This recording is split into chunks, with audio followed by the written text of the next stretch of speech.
Esta ocasión vamos a hablar de los dobladores de voltaje utilizando los diodos. Podemos ver un duplicador o doblador de voltaje permite implementar el valor del voltaje que ya tenemos de una señal de entrada y este específicamente se va al doble. Veanlo que aparecen dos capacitores C1, C sub 2 y D sub 1 y D sub 2. En este ejemplo aparece un transformador, aunque este no es necesario para poder obtener esa función de duplicar el voltaje. Vamos a analizar desde el lado izquierdo. Tenemos una señal senoidal producida por un semiciclo. Vamos ahorita a enfocarnos a un semiciclo positivo. En esta condición, la polaridad que tiene el primario del transformador es positivo en la parte de arriba, negativo en la parte de abajo, y esta misma polaridad se transfiere al secundario del transformador.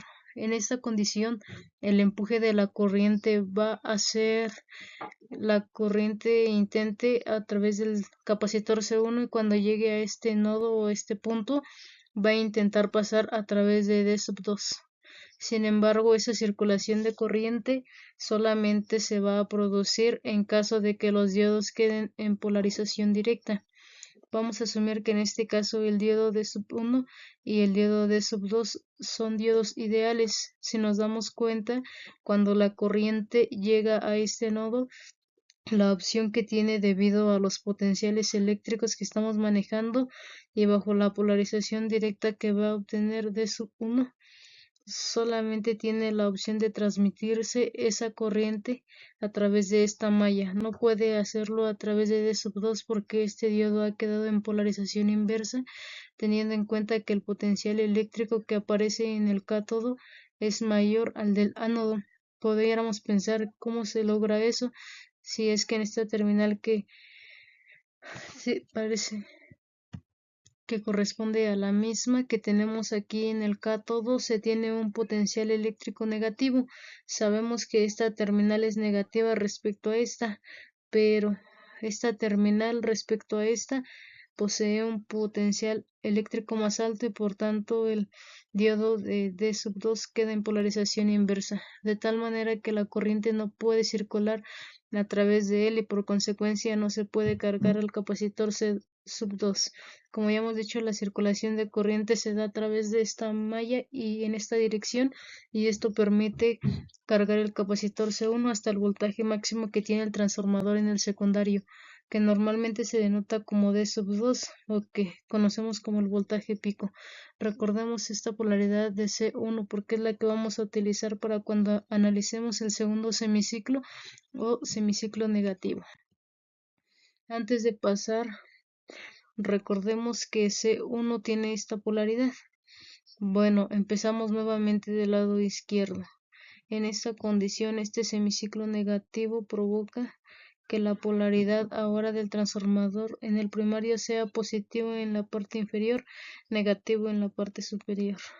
Esta polaridad se ve también en el secundario del transformador y por lo tanto ahora el transporte de la corriente o el empuje probable se va a dar a través de esta dirección.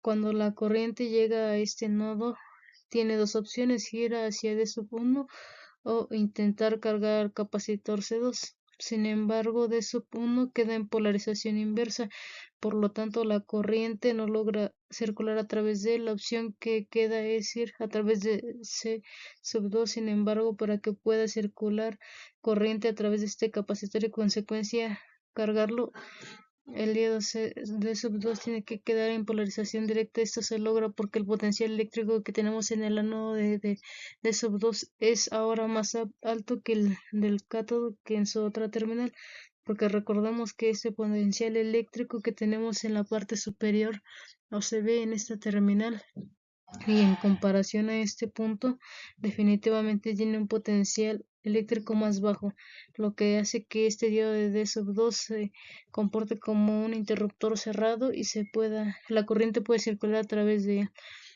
tal manera que va a permitir que el capacitor C2 pueda cargarse.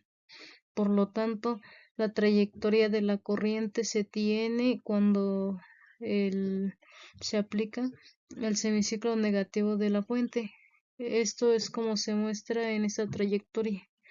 La pregunta natural que viene es ¿qué valor de voltaje permite cargar o qué valor se obtiene en el capacitor C2? Bueno, vemos que ahora la polaridad que tiene C1 y la que tiene el transformador la podemos representar como si fuera una batería.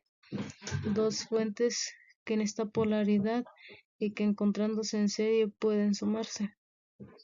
Si aplicamos la regla de Kirchhoff y teniendo en cuenta esas polaridades, vemos que el voltaje del capacitor C1 y más el voltaje pico que se obtiene entre las terminales del transformador será igual al voltaje que aparece en el capacitor C2 y que mediremos entre estos terminales.